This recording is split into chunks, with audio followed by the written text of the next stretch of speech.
ప్రపంచ క్రికెట్‌లో కొన్ని మ్యాచెస్‌ని స్కోర్ కార్డ్ కోసమో, గెలుపోటముల కోసమో కాదు. అది రాయబోతున్న చరిత్ర కోసం చూడాలి. అలాంటి ఒక మ్యాచ్ ఈరోజు స్టార్ట్ అవ్వబోతోంది. ఐర్లాండ్‌తోనేగా మ్యాచ్. దీనికెందుకు ఇంత హంగామా అనుకుంటే పొరపాటే. రోహిత్ లేడు, విరాట్ లేడు, సూర్య, పాండ్యా ఇలాంటి స్టార్స్ ఎవ్వరు లేరు. హ! అందులో ఏముంది? ముందే తెలుసు కదా అనుకుంటున్నారా? మరి కెప్టెన్ ఎవరు? కొత్తగా గ్రౌండ్‌లోకి దిగబోతున్న స్టార్స్ ఎవరు? ఆల్మోస్ట్ 1000 డేస్ నుంచి ఇండియన్ టీ20స్‌కి దూరంగా ఉంటున్నాడు. 2023లో ఇంజరీ తర్వాత 2 వరల్డ్ కప్స్‌కి దూరమైన దురదృష్టవంతుడు. మరి కమ్‌బ్యాక్ ఏ రేంజ్‌లో ఉంటుంది? ఇలాంటి కమ్‌బ్యాక్ ఇంతకుముందు జరిగిందే లేదు. అదర్ కంట్రీస్‌లో విన్స్ లేక బిక్కుబిక్కుమంటున్న ఇండియన్ టీమ్‌ని గంగూలీ అనే ఒక యువకెరటం లేపింది. సీనియర్స్ రిటైర్ అయిపోతున్నారు. టీ20s అనే ఫార్మాట్ కొత్తగా ఇంట్రడ్యూస్ అవుతుంది. అలాంటి సిచ్యువేషన్‌లో ఒక లెజెండ్ ఎంఎస్ ధోని పుడితే ఈ 31 ఏళ్ల వయసులో టీ20స్‌ని కాదు ఇండియన్ క్రికెట్‌ని ఏలడానికి మరొక రారాజుకి పట్టాభిషేకం జరుగుతుంది ఈరోజు. మరి ఆ పండుగని మనం సెలబ్రేట్ చేసుకోవద్దా? కొన్ని సంవత్సరాలుగా ఇండియన్ క్రికెట్ అంటే కోహ్లీ, ధోని, రోహిత్. ప్రెజర్ సిచ్యువేషనా? కోహ్లీని పిలవండయ్యా. పవర్ ప్లేని డామినేట్ చేయాలా? రోహిత్‌ని పిలవండయ్యా. బిలియన్స్ ఆఫ్ ఫ్యాన్స్ వాళ్ళ ఆట కోసం టీవీలకి అతుక్కుపోయారు. కానీ ఈ కాలం ఎవరి కోసం ఆగిపోదు. ప్రతి జనరేషన్ వాళ్ళ నెక్స్ట్ జనరేషన్కి టార్చ్ పాస్ చేయాల్సిందే.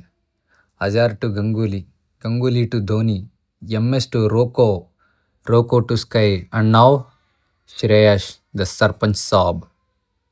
గేమ్లో రోకో లాంటి ప్లేయర్స్ ఉంటే ఆపోనెంట్స్లో ఒక ఫియర్ ఉంటుంది. అయితే ఇప్పుడు అలాంటి వాళ్ళు లేకుండా మన వాళ్ళు సేమ్ భయాన్ని అవతల టీమ్స్కి ఇస్తారా? నేనైతే ఖచ్చితంగా ఇస్తారు. అందులో ఎలాంటి సందేహం లేదు అని చెప్తాను.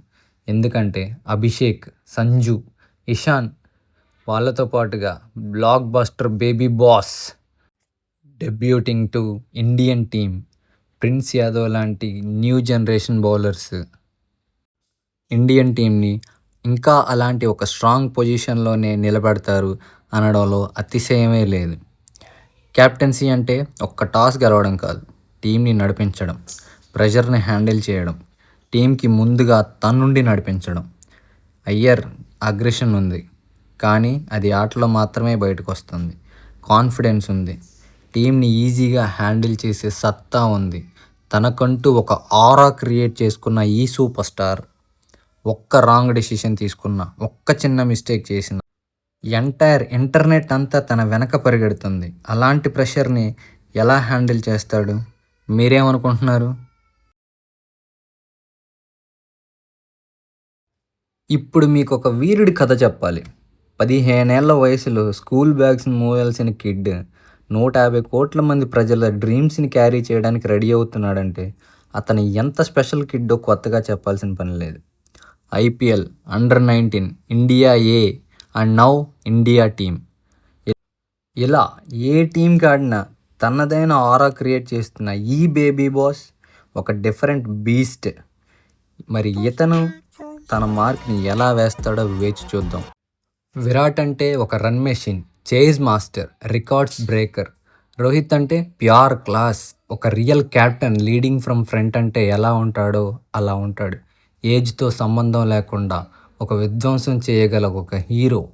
ఇలాంటి లెజెండ్స్తో ఆల్రెడీ కంపారిజన్ చేస్తున్నారంటే ఈ చిన్నపిల్లడు మరి ఒక వీరుడు కాదా? మరి నేనైతే చాలా ఎగ్జైటెడ్గా ఉన్నాను. మరి మీ సంగతి ఏంటి? మీరేమనుకుంటున్నారు ఈ చిచ్చర పిడుగు గురించి? ఇంకా ఈరోజు మ్యాచ్ విషయానికి వస్తే ఇదే మన స్క్వాడ్.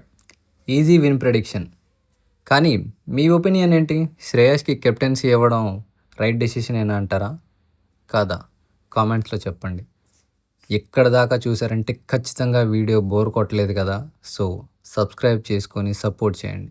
ఇంతకన్నా అదిరిపోయే కంటెంట్తో మీ ముందుకు వస్తూనే ఉంటాను. Adios Amigos. జై హింద్.